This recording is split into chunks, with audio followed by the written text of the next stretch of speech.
నమస్తే. నేను మీ కడప రఘోత్తమరావును. అన్వేషి చరిత్రవాహిని విశేష కార్యక్రమం రామాయణ రహస్యాలకు స్వాగతం.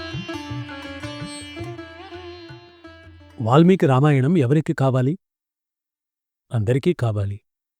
అందరికీ అంటే ఆధ్యాత్మికవాదులకు, నాస్తికవాదులకు, అజ్ఞేయవాదులకు, అభ్యుదయవాదులకు, స్త్రీవాదులకు, దళితవాదులకు, మతమార్పిడులు చేసేవారికి, ఇలా సమాజంలోని అన్ని వాదాల వారికి, వర్గాల వారికి, భావజాలాల వారికి వాల్మీకి రామాయణం కావలసిందే.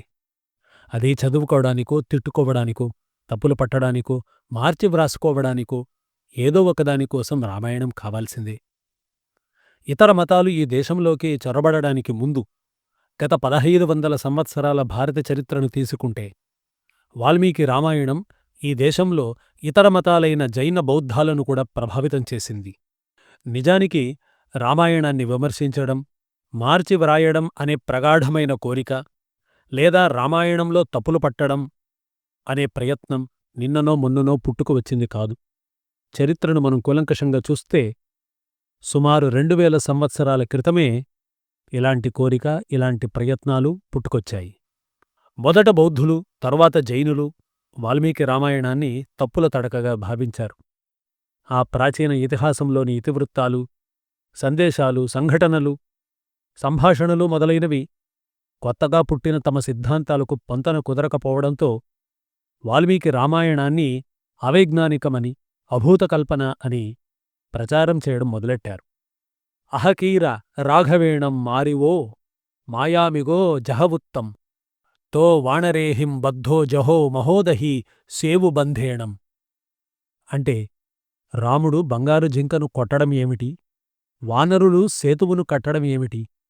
నవిరచ్చసా హోంతి మాంసభుంజంతా రాక్షసులు అనేవాళ్లు ఉండడమేమిటి, వాళ్లు మాంసం తినడమేమిటి అని అంటూ వాల్మీకి వ్రాసిందంతా అలయియ ముడియ సవ్వం అని అన్నారు. అంటే సర్వం అబద్ధమయం అని. ఇలా బౌద్ధ జైనాలవారు వాల్మీకి రామాయణాన్ని తిరస్కరించారు.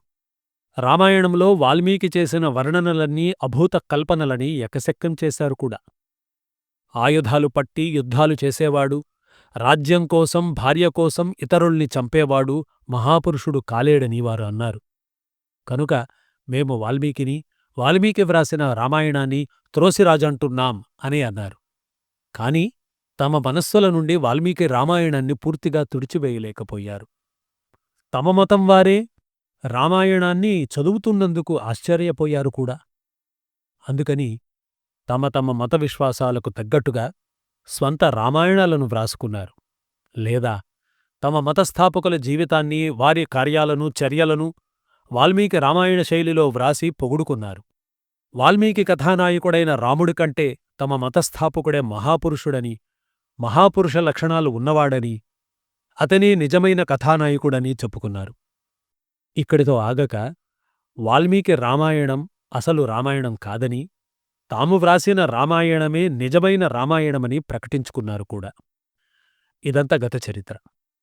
ఇక ఆధునిక కాలానికి వస్తే, ఆధునిక చరిత్రను తిరగవేస్తే, అంటే గత 200 సంవత్సరాల చరిత్రను గనుక చూస్తే, గత శతాబ్దంలో అంటే 20వ శతాబ్దంలో రాహుల్ సాంకృత్యాయన్, బిఆర్ అంబేద్కర్ మొదలైన వారు బౌద్ధమతాన్ని పుచ్చుకొని బౌద్ధ రామాయణమే అసలైనదని, అందులో ఉన్నదే సిసలైన చరిత్ర అని, వాల్మీకి రామాయణమంతా ఆర్యుల కల్పన అని, ఈ దేశ మూలవాసులను అవమానించేదని అన్నారు. ఈ దృష్టికోణంతోనే అనేక పుస్తకాలను వ్రాశారు.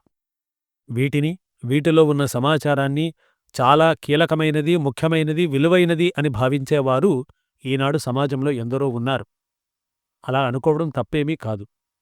అలానే ఒకసారి స్థానిక భాషల్లో గనక చూస్తే తెలుగు సాహిత్యంలో రామాయణ విషవృక్షం వచ్చింది. తమిళంలో ఏవి రామస్వామి, ఇతనే పెరియార్గా కూడా పిలువబడతాడు, ఆయన ఒక పుస్తకం వ్రాశాడు. ఇంగ్లీషులో షెల్డన్ పోలాక్, వెండీ డానిగర్ వంటి వారు పుస్తకాలు వ్రాశారు. రామాయణంపై వచ్చినటువంటి ఇలాంటి పుస్తకాలు అన్ని భాషల్లో ఎన్నో ఉన్నాయి. చివరకు చూడాల్సిందేమిటంటే వాల్మీకి రామాయణం గత 2000 సంవత్సరాలకు పైబడి ఈ దేశాన్ని, ఈ దేశ ప్రజలను, ఈ దేశంలో కాలానుగుణంగా పుట్టుకొచ్చిన కొత్త మతాలను, రాజకీయ సిద్ధాంతాలను, వ్యక్తిగత సిద్ధాంతాలను కూడా ప్రభావితం చేసింది, ఇప్పటికీ చేస్తూనే ఉంది. అన్వేషి చరిత్ర వాహిని సభ్యుల కోసం ప్రత్యేకంగా రూపొందిస్తున్న రామాయణ రహస్యాలు కార్యక్రమంలో బౌద్ధ, జైన రామాయణాల వివరాలను, వాటిలోని అంశాలను, వాల్మీకి రామాయణం వాటిపై చూపిన ప్రభావాన్ని, ఆయా రచయితలు వాల్మీకి రామాయణాన్ని ఎలా ఎందుకు మార్చి వ్రాసుకున్నారు అన్న కారణాలను చారిత్రక నేపథ్యంలో అందించడం జరుగుతుంది. ప్రతి నెల 2వ, 4వ శనివారాల్లో కొత్త భాగాలను అందించడం జరుగుతుంది. నెలకు ఒకసారి అంతకుముందు వచ్చిన భాగాలలోని అంశాలపై సభ్యులతో ప్రశ్నోత్తర కార్యక్రమం ఉంటుంది. ఆసక్తి ఉన్నవారు ఈ వీడియో డిస్క్రిప్షన్లో ఉన్న మెంబర్షిప్ లింక్ను వాడుకొని మెంబర్స్గా జాయిన్ అవ్వచ్చు. ప్రతి 2వ, 4వ శనివారాలలో రామాయణ రహస్యాలు కొత్త భాగాలను వినవచ్చు. ధన్యవాదాలు.